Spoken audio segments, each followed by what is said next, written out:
ఒకటే మార్గం అంటే వాడు చచ్చి ఊరుకుంటాడా? ఆ పోవడం కూడా మంచిదే ఏంటరా, ఏం పర్వాలేదు.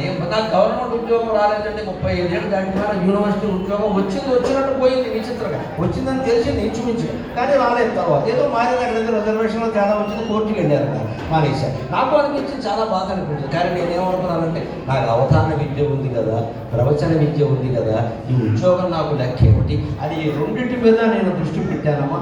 నేను చేస్తున్న ఉద్యోగం వదిలేసి 15 ఏళ్ళు నేను చేస్తున్న ఉద్యోగం.